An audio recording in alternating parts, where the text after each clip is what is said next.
you're going to look for your toolbox. A lot of you said you had a toolbox. A lot of you said you're going to find something like a toolbox. And so today we have our toolbox. And it's still empty, but this is week 1 of filling up our medical toolbox. Now, a subscriber said about getting some red tape and making a cross on the front.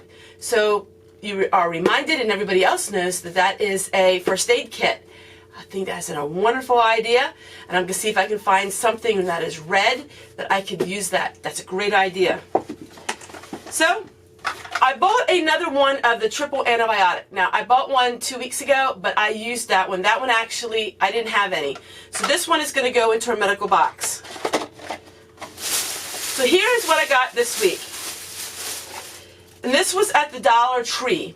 Also, the Family Dollar and the Dollar General all have these also for $1 each. I got 80 Band-Aids, and they're all different sizes. So we got them. What I'm probably going to do is, so I have more room in my boxes, I'm going to take them out of the box because they are already sealed. So they are already sterile. So I might take them out of the box because this isn't going to give us a whole lot of room. But we'll see once. For now, we're just going to keep them in the box and put it in here. And then I got some alcohol prep pads. I was really excited to see this at the Dollar Tree. I didn't know they carry these. These alcohol prep pads are good for all kinds of things. They're good for if you have wounds, but this is alcohol and you can use this to sanitize anything. So if you had to sanitize something in a grid down or whatever situation, if you have a knife and you want to make sure it's sanitized, you can use these alcohol pads for that. It doesn't necessarily have to be for a wound. And then I got some gauze pads, which is quite explainable. You need gauze pads, which is great for anything. If you have to pull a tooth, it's good for that as well, or anything like that. So we have one of them. And the last thing brings me to a very important subject. And, you know, we're talking about things if they become bad. We're talking about, you know, all kinds of situations where things would, you know, we wouldn't be able to go to the store, you know, if the world would suddenly end or almost end and we'd have a collapse. But this number one thing that I would recommend in everybody's medical box is this. Now, I want to say something to you. I'm not a doctor. I'm not a nurse. I'm not you. So I don't know what medications you're on. I don't know what medications you're going to be on. I don't know about your health. I don't know anything about that. You need to be proactive in your own health. If you take medications, you need to know what you're taking. You need to know what you can take with those medications. Any medication, and I have only ever been on medication maybe a few times in my life. And 2 of those are for trauma situations, and you know, another one it was just for antibiotics. So I don't know much about people's medications. So when I say that, that is all a disclaimer to say this. If you are a relatively healthy person and you're not on medications, or the doctor says you can, this is a life-saving. Not if the grid goes down, not if the end of the world happens, if you have a heart attack. Bear aspirin. This is something in your medical box that can save a loved one. And you really need to have it, especially the older you get. Bear aspirin. We need to know where our medical boxes are. We need to know how we can retrieve them really quickly. You're not going to put your medical box somewhere deep where all of your food storage is, where you can't get at it if this is your main medical box. Bear aspirin. The first signs of a heart attack, you take this, it will help thin your blood, give you more time to see a doctor and to be in the hospital. So Bear aspirin is a real important thing. This is your medical box. This is very elementary. But I'm going to share with you something that's a little more intermediate, but something everybody should have and everybody should learn. We have all of the medical supplies. We're learning our medical supplies, but there are some books that I really recommend. And one of these was donated by a missionary family who no longer needed it. And I was just so blessed to be able to have it. It's called Where There Is No Doctor. I'm going to check for all of you and do my research to see if you can actually buy this book anymore. But it's Where There Is No Doctor, and this book was made for missionaries out in the mission field. This is a very technical book, but this is a book that could save a life if you had it in your hands. Because I was just reminded not long ago, when I went to the ER with my granddaughter, and my daughter had to go to the emergency room. She waited 4 hours before they even seen her. And our whole medical situation here in the United States is at a dire point. We have so many people in the hospitals. The hospitals are full. Emergency wards are full.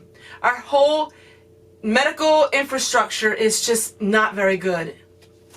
But what happens if we can't go to the hospital? What happens if we couldn't go to the doctor?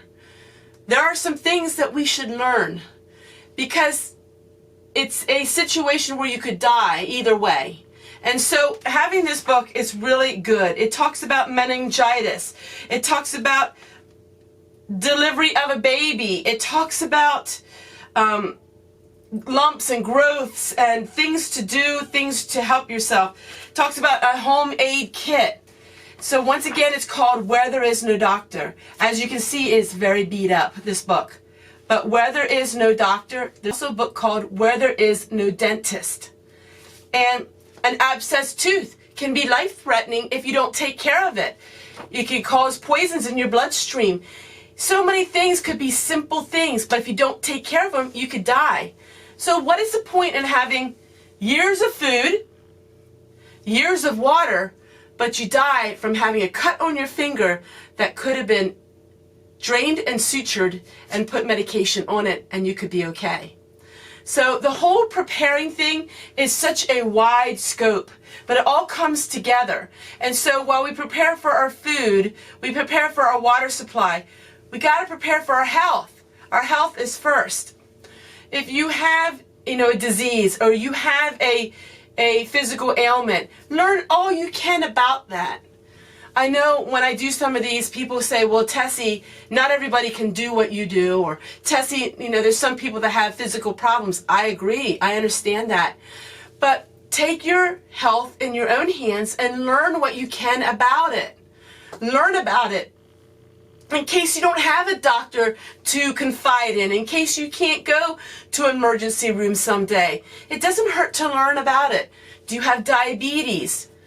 What do you do in diabetes? What can you do? What can you help yourself if you wouldn't have the medication? All of these things are not to put fear in your heart, but it's a journey. It's to give you something to think about. It's to be proactive in your life. You have to be one of them end of the world preppers. It's just being proactive in your body and in your health and in your whole home life. Being proactive as much as you can, and you will find great satisfaction in that. You'll find great satisfaction in learning. We all inherited certain things. We all inherited things. We all inherited certain diseases, certain traits. Some people have a lot of cancer in their family. Some people have heart disease in their family. Some people have anxiety and mental disorders in their family. But all of these things we can learn about. We can learn and gain knowledge. Don't just go by what somebody else says. Be proactive and learn for yourself. And you will see an amazing journey in your life. And it will be very freeing, not fearing. Take care, everyone. We'll see you guys tomorrow. From the diary of my Grandma Fanny, and we are on February the 1st, 1943. And Fanny writes, today we went to Sunday school and we had dinner at Grandma Grove's. But she always called her Grandma Grove. I find that so interesting that it was her mother-in-law, but she always called her Grandma Grove. Soon you guys will learn the family dynamics. Pete is Grandma Grove's husband, and Harold was a farm worker. Lizzie was a sister to Pete, and she was not married. So she was a spinster that lived with them or lived near them at some times of their life.